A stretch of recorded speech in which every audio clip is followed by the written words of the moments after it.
இயேசுவுக்கே புகழ்.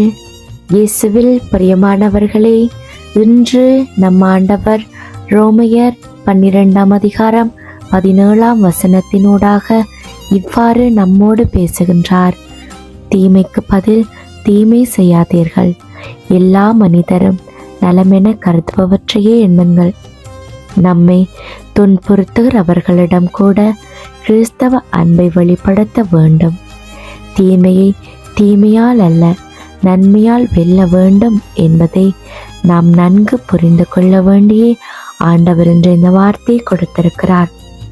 உங்களை துன்புறுத்துகிறவர்களை ஆசிர்வதியுங்கள். ஒருவரால நமக்கு செய்யப்படுகிற துன்பத்துக்கும் அநியாயத்துக்கும் துரோகங்களுக்கும் நாமும் எதிர்வினையாக சாபமோ பழிவாங்கும் மனமோ கொள்ளக்கூடாது. அதற்கு பதிலாக அவர்களுக்கு நல்லதை வேண்டி நன்மையாக நடந்து கொள்ள வேண்டும் என ஆண்டவர் இயேசு நமக்கு இன்று எடுத்துரைக்கிறார். குடும்பத்துல யாராவது கோபமா பேசினா அதே போல நாங்களும் செய்யாம அமைதியா அன்பா பேச பழக வேணும்.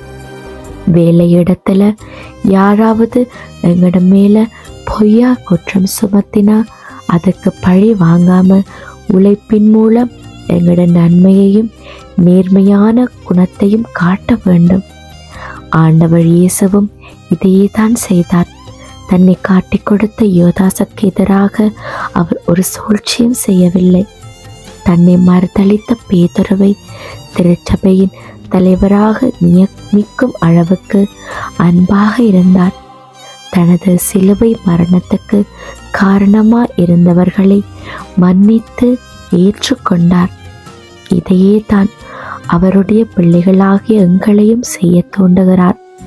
எங்களுக்கு எதிராக செய்யப்படுகிறவர்களுக்காக ஜெபம் செய்வோம்.